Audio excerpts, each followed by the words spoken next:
दोस्तों, स्वागत है आपका डेली आंसर राइटिंग के अंदर में। स्टार्ट करेंगे आज की आंसर राइटिंग। उससे पहले हम एक बैकग्राउंड के अंदर में चेक करेंगे एक्चुअल में हमने क्या स्टार्ट किया था और उसके अंदर में हम किन चीज़ों को डिस्कस कर रहे हैं और उनके सोर्सेज वगैरह क्या होंगे, क्योंकि काफ़ी सारे नए एस्पिरेंट हमारे साथ जुड़े हैं और उनके द्वारा क्वेश्चन पूछे जा रहे हैं कि किस टाइप से हमें इसके अंदर में आगे बढ़ना है।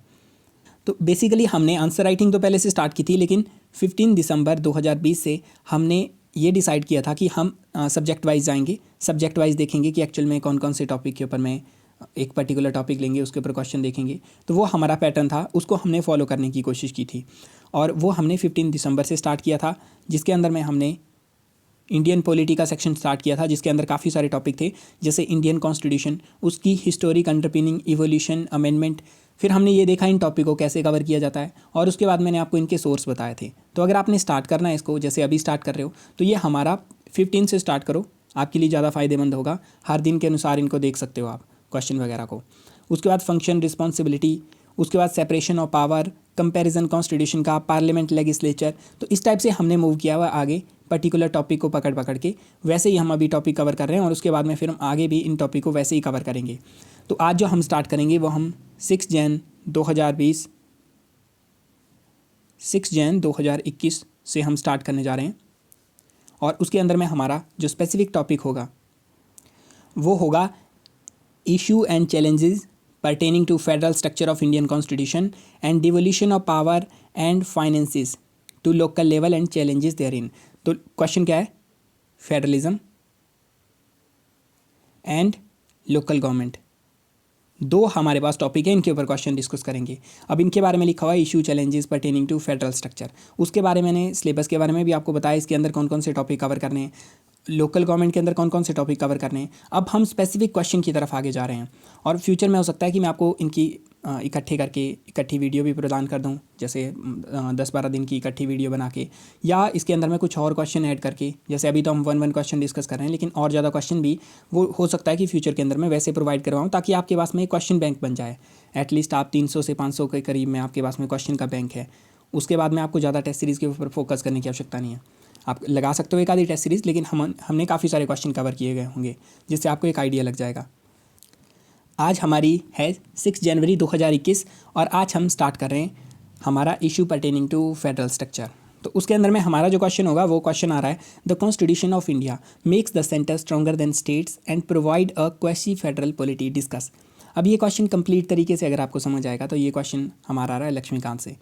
इसके अंदर लक्ष्मीकांत बेसिक कवर करोगे तो इसको सॉल्व कर पाओगे और इस टाइप के क्वेश्चन पूछे जा सकते हैं। तो इसीलिए इससे लक्ष्मीकांत भी आपकी अच्छे से कवर होगी और हमारा नॉर्मल जो करंट अफेयर ओरिएंटेशन होगी वो भी आपको यहाँ से मिलेगी। बिकॉज जब आप एक लक्ष्मीकांत को अच्छे से कवर करोगे तो आपको समझ आएगी कि एक्चुअल में फेडरल स्ट्रक्चर के अंदर में किस तरीके से करंट अफेयर को कवर करें। तो अगर कोई करंट अफेयर रिलेट कर रहा है हमारा क्वासी फेडरल पॉलिटी से, तो आप उसके ऊपर भी फोकस कर सकते हो। तो इसके ऊपर हमारा फोकस होगा आज।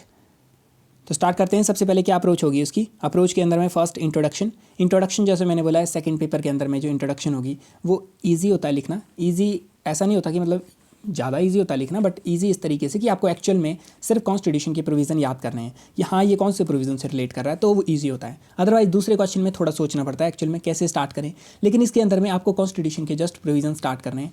उस लिहाज से ईजी है। टफ इस लिहाज से कि आपको याद करने पड़ेंगे प्रोविजंस। तो प्रोविज़न याद करो, रट्टा मारो, जिस भी तरीके से कर सकते हो, लेकिन काफ़ी अच्छे से इनको प्रिपेयर करो प्रोविजंस को। जो हम डिस्कस कर रहे हैं ये तो आपसे छूटने नहीं चाहिए। जो भी हम जैसे सुप्रीम कोर्ट का कोई केस डिस्कस कर रहे हैं उसको तो आप रट्टा मार लो। उसके अलावा अगर आपको कोई मिलता है तो अच्छी बात है, अदरवाइज़ नहीं भी मिलता तो भी सुप्रीम कोर्ट के जो केसेस हम देख रहे हैं या हम जो क्वेश्चन डिस्कस कर रहे हैं उनको तो आप अच्छे से अपने दिमाग के अंदर में बैठा लो। तो फर्स्ट हम इंट्रोड्यूस करेंगे इंट्रोडक्शन के अंदर में हम क्वासी फेडरल पॉलिटी के बारे में बताएंगे। फिर हमारा बॉडी के अंदर में हम बताएंगे किस तरीके से लक्ष्मीकांत के प्रोविज़न बताएंगे जो सेंट्रल पॉलिटी की तरफ इंडिकेशन करते हैं। और फिर कंक्लूजन करेंगे कि यस हमारे पास में जो प्रोविज़न्स हैं वो हमारे सेंट्रल पॉलिटी की तरफ ज़्यादा हैं। हालांकि कुछ फेडरल पॉलिटी के फीचर भी हैं, लेकिन सेंट्रल पॉलिटी के फीचर भी काफ़ी ज़्यादा हैं। तो हम बोल सकते हैं कि इंडिया का कॉन्स्टिट्यूशन न कंप्लीट तरीके से सेंट्रल है, न कंप्लीट तरीके से फेडरल है। ये हमारा क्वासी फेडरल के अंदर आता है। तो मतलब ये बीच में आ रहा है, यहाँ पे बीच में आ रहा है। इसके अंदर में फेडरल प्रोविज़न काफ़ी होंगे, लेकिन जैसे इसको मौका मिलेगा ये सेंट्रिस्ट टेंडेंसीज़ को ग्रहण कर लेगा। तो स्टार्ट करते हैं। सबसे पहले इंट्रोडक्शन में आप बताओगे कि इंडिया को एक फेडरल पॉलिटी माना जाता है। और फेडरलिज्म के इसके काफ़ी सारे फीचर हैं, जैसे डुअल एडमिनिस्ट्रेशन है, डिवीज़न ऑफ पावर है, written constitution, supremacy of constitution. अब इसके अंदर मैं आपको समझाऊंगा नहीं फेडरलिज्म क्या होता है, सेंट्रलिस्ट पॉलिटी क्या होती है, वो लक्ष्मीकांत में सेपरेट चैप्टर है, तो आप उसको कवर कर सकते हो। और उसके बाद में हमारे पास में ये बातें तो अच्छी बात है कि हमारे पास में फेडरल फीचर काफ़ी हैं, लेकिन आर्टिकल 1 हमारा बोलता है कि इंडिया यूनियन ऑफ स्टेट है। इसका बेसिक मतलब ये रहा कि हमारे कॉन्स्टिट्यूशन में वर्ड फेडरलिज्म कहीं पे भी मेंशन्ड नहीं है, लेकिन सुप्रीम कोर्ट के द्वारा बोला गया फेडरलिज्म बेसिक स्ट्रक्चर है, पार्ट ऑफ बेसिक स्ट्रक्चर है इंडियन कॉन्स्टिट्यूशन का। तो इंडियन पॉलिटी फेडरल है, ऐसा सुप्रीम कोर्ट बोलता है, लेकिन कॉन्स्टिट्यूशन के अंदर ऐसा नहीं लिखा कहीं पे भी कि इंडिया की पॉलिटी फेडरल है। अब फीचर की बात करते हैं, कौन कौन से फीचर हैं जो इंडिया को सेंट्रलिस्ट टेंडेंसी की तरफ इंडिकेशन देते हैं। तो उसमें से फर्स्ट आता है हमारा डिवीज़न ऑफ पावर। हमारा जो डिवीज़न ऑफ पावर है, हमारी किसी भी अगर फेडरल पॉलिटी की बात करते हैं या सेंट्रल पॉलिटी की बात करते हैं, तो वो रिलेशन बनता है उनका सेंट्रलिस्ट पॉलिटी के अंदर में जो कॉन्स्टिट्यूशन होता है वो पावर प्रोवाइड करवाता है सेंटर को, सेंटर पावर प्रोवाइड करवाता है स्टेट को, और फिर हमारे नीचे लोकल गवर्नमेंट को। तो इसके अंदर में स्टेट की इंडिपेंडेंट पावर नहीं होती, वो उसको सेंटर से मिलती है, वो हमारी सेंट्रलिस्ट पॉलिटी आती है, ठीक है। और फेडरल की केस के अंदर में हमारा जो पावर फ्लो होती है वो कॉन्स्टिट्यूशन से फ्लो होती है, सेंटर वाली गवर्नमेंट को भी और स्टेट वाली गवर्नमेंट को भी। तो उसके अंदर में हमें डिवीज़न ऑफ पावर काफ़ी अच्छे से दिखाई देता है और वो कॉन्स्टिट्यूशन से मिलता है। तो इंडियन कॉन्स्टिट्यूशन में इस टाइप का डिवीज़न ऑफ पावर है, जैसे यूनियन लिस्ट है, स्टेट लिस्ट है, कंकरेंट लिस्ट है, लेकिन हमें पता है यूनियन लिस्ट सबसे ज़्यादा पावरफुल है। और मेन जो काम है जैसे डिफेंस, करेंसी, एक्सटर्नल अफेयर, ये तो यूनियन के अंदर है, स्टेट के पास में तो छोटे छोटे काम है। प्लस कंकरेंट लिस्ट के ऊपर भी, अगर कंकरेंट लिस्ट पे वैसे जनरली दोनों कानून बना सकते हैं, लेकिन अगर यूनियन ने पहले से कानून बना के रखा है इसके ऊपर, तो यूनियन का कानून ओवर पावर करेगा हमारे स्टेट के कानून को। तो और स्टेट के कानून के ऊपर भी हमारा 5 ऐसे केसेस हैं जिसके अंदर में यूनियन स्टेट के कानूनों पे लॉ बना सकती है। तो इससे हमें ये पता चलता है कि सेंटर काफ़ी ज़्यादा पावरफुल है। फिर स्टेट के पास कोई टेरिटोरियल इंटीग्रिटी नहीं है, सेंटर अपने अनुसार, पार्लियामेंट जो है वो अपने अनुसार यूनिलैटरल तरीके से बाउंड्रीज़ को चेंज कर सकती है किसी पर्टिकुलर स्टेट की। उसके अलावा कॉन्स्टिट्यूशन में फ्लेक्सिबिलिटी काफ़ी है। मोस्टली जो ये कॉन्स्टिट्यूशन के प्रोविज़न है वो हमारे चेंज किए जा सकते हैं, मतलब एक सिंपल मेजॉरिटी से हाफ मेजॉरिटी +1, उससे उनको चेंज किया जा सकता है। कुछ प्रोविज़न के लिए 2/3 चाहिए, और कुछ के लिए हमारे मतलब रेयर केसेस के अंदर में 2/3 plus ratification by half of the state चाहिए। लेकिन कॉन्स्टिट्यूशन काफ़ी फ्लेक्सिबल है, इसको चेंज किया जा सकता है इजीली।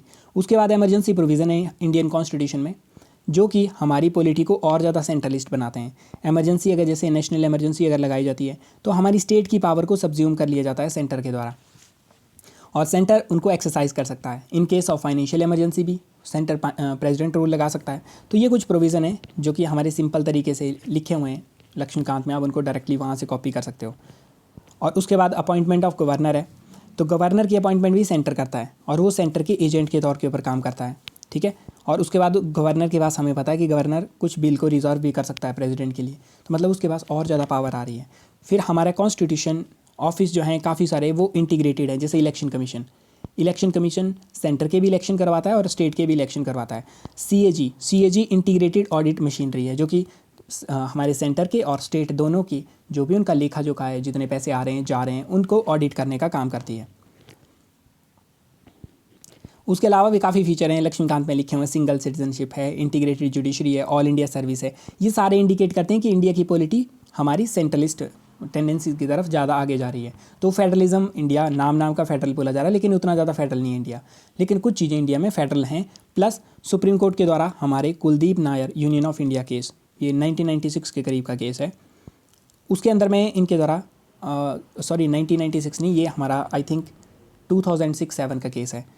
इसके अंदर में केस के अंदर में हमारा रिप्रेजेंटेशन ऑफ पीपल एक्ट के अंदर अमेंडमेंट की गई थी, और उसके अंदर बोला गया था जो हमारी राज्यसभा है उसके अंदर अगर आपको इलेक्ट होना है तो आपको ज़रूरी नहीं कि जिस स्टेट से आप इलेक्ट हो रहे हो आप उस स्टेट के अंदर में आप उसके डोमिसाइल होने चाहिए, उसके वासी आप होने चाहिए, आपकी पूरे इंडिया में कहीं से भी हो सकते हो।